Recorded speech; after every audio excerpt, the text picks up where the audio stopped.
2 Samuel chapter 18. And David numbered the people that were with him, and set captains of thousands and captains of hundreds over them. And David sent forth a third part of the people under the hand of Joab, and a third part under the hand of Abishai the son of Zeruiah, Joab's brother, and a third part under the hand of Ittai the Gittite. And the king said unto the people, I will surely go forth with you myself also. But the people answered, Thou shalt not go forth, for if we flee away, they will not care for us. Neither if half of us die will they care for us. But now thou art worth 10,000 of us. Therefore now it is better that thou succour us out of the city. And the king said unto them, What seemeth you best I will do. And the king stood by the gate side, and all the people came out by hundreds and by thousands. And the king commanded Joab and Abishai and Ittai, saying, Deal gently for my sake with the young man, even with Absalom. And all the people heard when the king gave all the captains charge concerning Absalom. So the people went out into the field against Israel, and the battle was in the wood of Ephraim, where the people of Israel were slain before the servants of David, and there was there a great slaughter that day of 20,000 men. For the battle was there scattered over the face of all the country, and the wood devoured more people that day than the sword devoured. And Absalom met the servants of David, and Absalom rode upon a mule, and the mule went under the thick boughs of a great oak, and his head caught hold of the oak, and he was taken up between the heaven and the earth, and the mule that was under him went away. And a certain man saw it, and told Joab, and said, Behold, I saw Absalom hanged in an oak. And Joab said unto the man that told him, And behold, thou sawest him, and why didst thou not smite him there to the ground? And I would have given thee 10 shekels of silver and a girdle. The man said unto Joab, Though I should receive 1,000 shekels of silver in mine hand, yet would I not put forth mine hand against the king's son. For in our hearing the king charged thee, and Abishai and Ittai, saying, Beware that none touch the young man Absalom. Otherwise I should have wrought falsehood against mine own life. For there is no matter hid from the king, and thou thyself wouldest have set thyself against me. Then said Joab, I may not tarry thus with thee. And he took 3 darts in his hand, and thrust them through the heart of Absalom, while he was yet alive in the midst of the oak. And 10 young men that bare Joab's armor compassed about, and smote Absalom, and slew him. And Joab blew the trumpet, and the people returned from pursuing after Israel, for Joab held back the people. And they took Absalom, and cast him into a great pit in the wood, and laid a very great heap of stones upon him. And all Israel fled, every one to his tent. Now Absalom in his lifetime had taken and reared up for himself a pillar, which is in the king's dale. For he said, I have no son to keep my name in remembrance. And he called the pillar after his own name, and it is called unto this day Absalom's place. Then said Ahimaaz the son of Zadok, Let me now run and bear the king tidings, how that the Lord hath avenged him of his enemies. And Joab said unto him, Thou shalt not bear tidings this day, but thou shalt bear tidings another day. But this day thou shalt bear no tidings, because the king's son is dead. Then said Joab to Cushai, Go tell the king what thou hast seen. And Cushai bowed himself unto Joab and ran. Then said Ahimaaz the son of Zadok yet again to Joab, But howsoever, let me, I pray thee, also run after Cushai. And Joab said, Wherefore wilt thou run, my son, seeing that thou hast no tidings ready? But howsoever, said he, let me run. And he said unto him, Run. Then Ahimaaz ran by the way of the plain, and overran Cushai, and David sat between the 2 gates. And the watchman went up to the roof over the gate unto the wall, and lifted up his eyes, and looked, and behold, a man running alone. And the watchman cried and told the king, and the king said, If he be alone, there is tidings in his mouth. And he came apace and drew near. And the watchman saw another man running, and the watchman called unto the porter, and said, Behold, another man running alone. And the king said, He also bringeth tidings. And the watchman said, Me thinketh the running of the foremost is like the running of Ahimaaz the son of Zadok. And the king said, He's a good man, and cometh with good tidings. And Ahimaaz called and said unto the king, All is well. And he fell down to the earth upon his face before the king, and said, Blessed be the Lord thy God, which hath delivered up the men that lifted up their hand against my lord the king. And the king said, Is the young man Absalom safe? And Ahimaaz answered, When Joab sent the king's servant, and me thy servant I saw a great tumult, but I knew not what it was. And the king said unto him, Turn aside and stand here. And he turned aside and stood still. And behold, Cushai came, and Cushai said, Tidings, my lord the king, for the Lord hath avenged thee this day of all them that rose up against thee. And the king said unto Cushai, Is the young man Absalom safe? And Cushai answered, The enemies of my lord the king, and all that rise against thee to do thee hurt, be as that young man is. And the king was much moved, and went up to the chamber over the gate, and wept. And as he went, thus he said, O my son Absalom, my son Absalom, would God I had died for thee, O Absalom, my son, my son. 2 Samuel chapter 19. And it was told Joab, Behold, the king weepeth and mourneth for Absalom. And the victory that day was turned into mourning unto all the people, for the people heard say that day how the king was grieved for his son. And the people gat them by stealth that day into the city, as people being ashamed steal away when they flee in battle. But the king covered his face. The king cried with a loud voice, O my son Absalom, O Absalom, my son, my son. And Joab came into the house to the king, and said, Thou hast shamed this day the faces of all thy servants, which this day have saved thy life, and the lives of thy sons and of thy daughters, and the lives of thy wives, and the lives of thy concubines, in that thou lovest thine enemies, and hatest thy friends. For thou hast declared this day that thou regardest neither princes nor servants. For this day I perceive that if Absalom had lived, and all we had died this day, then it had pleased thee well. Now therefore arise, go forth, and speak comfortably unto thy servants. For I swear by the Lord, if thou go not forth, there will not tarry one with thee this night. And that will be worse unto thee than all the evil that befell thee from thy youth until now. Then the king arose and sat in the gate, and they told unto all the people, saying, Behold, the king doth sit in the gate. And all the people came before the king. For Israel had fled every man to his tent. And all the people were at strife throughout all the tribes of Israel, saying, The king saved us out of the hand of our enemies, and he delivered us out of the hand of the Philistines, and now he is fled out of the land for Absalom. And Absalom, whom we anointed over us, is dead in battle. Now therefore, why speak ye not a word of bringing the king back? King David sent to Zadok and to Abiathar the priest, saying, Speak unto the elders of Judah, saying, Why are ye the last to bring the king back to his house? Seeing the speech of all Israel is come to the king, even to his house. Ye are my brethren, ye are my bones and my flesh. Wherefore then are ye the last to bring back the king?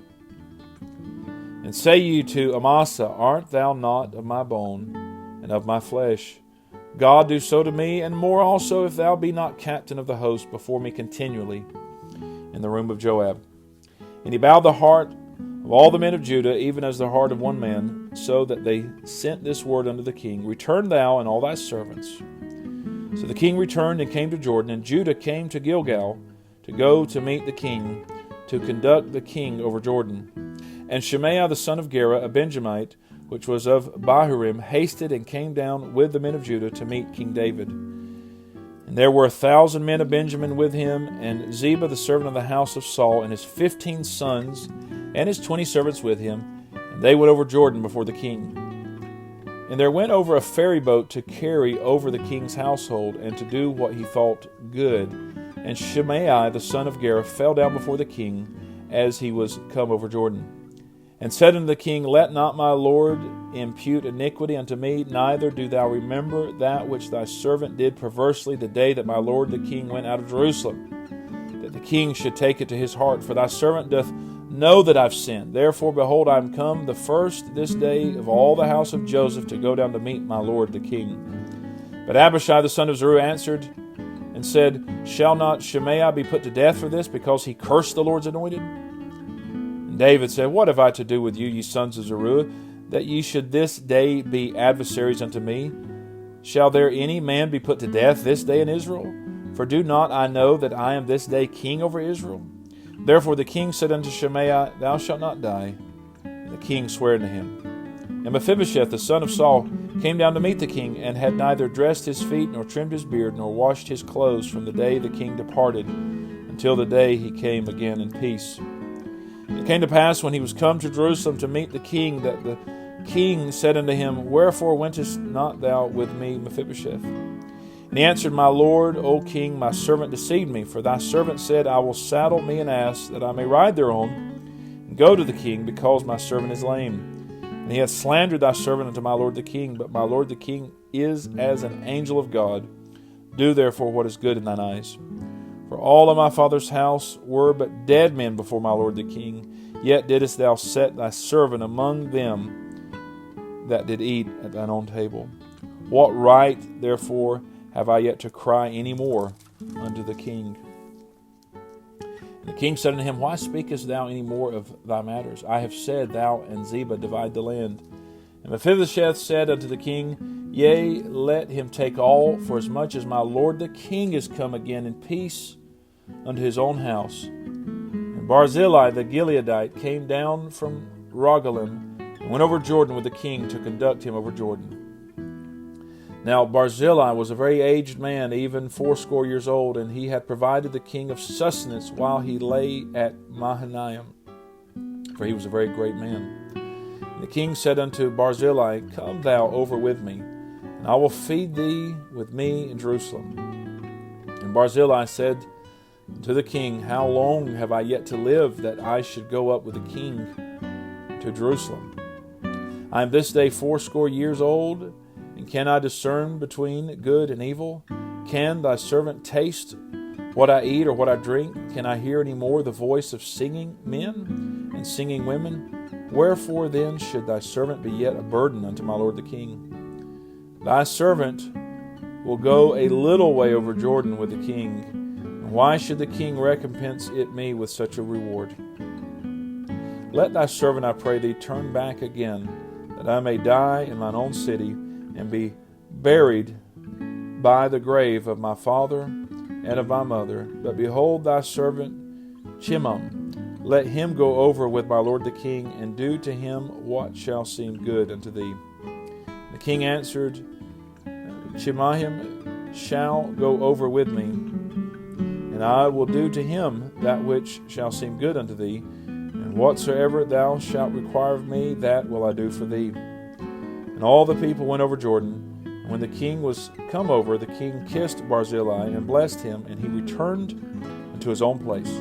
Then the king went on to Gilgal, and Chimham went on with him, and all the people of Judah conducted the king, and also half the people of Israel. And behold, all the men of Israel came to the king, and said unto the king, Why have our brethren, the men of Judah, stolen thee away, and have brought the king and his household, and all David's men with him over Jordan? And all the men of Judah answered the men of Israel, Because the king is near of kin to us.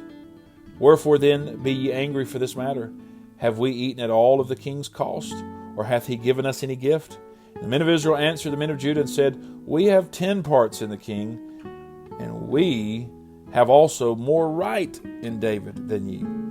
Why then did ye despise us, that our advice should not be first had in bringing back our king? The words of the men of Judah were fiercer than the words of the men of Israel. 2 Samuel chapter 20. And there happened to be there a man of Belial, whose name was Sheba, the son of Bichri, a Benjamite. And he blew a trumpet, and said, We have no part in David, neither have we inheritance in the son of Jesse, every man to his tents, O Israel. So every man of Israel went up from after David, and followed Sheba, the son of Bichri. But the men of Judah clave unto their king from Jordan even to Jerusalem. And David came to his house at Jerusalem, and the king took the 10 women, his concubines, whom he had left to keep the house, and put them in ward, and fed them, but went not in unto them. So they were shut up unto the day of their death, living in widowhood. Then said the king to Amasa, Assemble me the men of Judah within 3 days, and be thou here present. So Amasa went to assemble the men of Judah, but he tarried longer than the set time which he had appointed him. And David said to Abishai, Now shall Sheba, the son of Bichri, do us more harm than did Absalom. Take thou thy Lord's servants, and pursue after him, lest he get him fenced cities and escape us. And there went out after him Joab's men and the Cherethites, and the Pelethites, and all the mighty men, and they went out of Jerusalem to pursue after Sheba the son of Bichri. When they were at the great stone which is in Gibeon, Amasa went before them, and Joab's garment that he had put on was girded unto him, and upon it a girdle with a sword fastened upon his loins, and the sheath thereof. And as he went forth, it fell out. And Joab said to Amasa, Art thou in health, my brother? And Joab took Amasa by the beard with the right hand to kiss him. But Amasa took no heed to the sword that was in Joab's hand, so he smote him therewith in the fifth rib, and shed out his bowels to the ground, and struck him not again, and he died. So Joab and Abishai his brother pursued after Sheba the son of Bichri. And one of Joab's men stood by him and said, He that favoureth Joab, and he that is for David, let him go after Joab. And Amasa wallowed in blood in the midst of the highway. And when the man saw that all the people stood still, he removed Amasa out of the highway into the field, and cast a cloth upon him, when he saw that every one that came by him stood still. When he was removed out of the highway, all the people went on after Joab to pursue after Sheba the son of Bichri. And he went through all the tribes of Israel unto Abel, and to Beth-maachah, and all the Berites, and they were gathered together, and went also after him. And they came and besieged him in Abel of Beth-maachah, and they cast up a bank against the city, and it stood in the trench. And all the people that were with Joab battered the wall to throw it down. Then cried a wise woman out of the city, Hear, hear! Say, I pray you unto Joab, Come near hither, that I may speak with thee. And when he was come near unto her, the woman said, Art thou Joab? And he answered, I am he. Then she said unto him, Hear the words of thine handmaid. And he answered, I do hear. Then she spake, saying, They were wont to speak in old times, saying, They shall surely ask counsel at Abel. And so they ended the matter. I am one of them that are peaceable and faithful in Israel. Thou seekest to destroy a city and a mother in Israel. Why wilt thou swallow up the inheritance of the Lord? And Joab answered and said, far be it from me that I should swallow up or destroy. The matter is not so, but a man of Mount Ephraim, Sheba, the son of Bichri by name, hath lifted up his hand against the king, even against David. Deliver him only, and I will depart from the city. And the woman said unto Joab, Behold, his head shall be thrown to thee over the wall. Then the woman went unto all the people in her wisdom, and they cut off the head of Sheba the son of Bichri, and cast it out to Joab. And he blew a trumpet, and they retired from the city, every man to his tent. And Joab returned to Jerusalem unto the king. Now Joab was over all the host of Israel, and Benaiah the son of Jehoiada was over the Cherethites and over the Pelethites. And Adoram was over the tribute, and Jehoshaphat the son of Ahilud was recorder. And Sheva was scribe, and Zadok and Abiathar were the priests, and Ira also the Jerite was a chief ruler about David. This is the reading of God's holy word.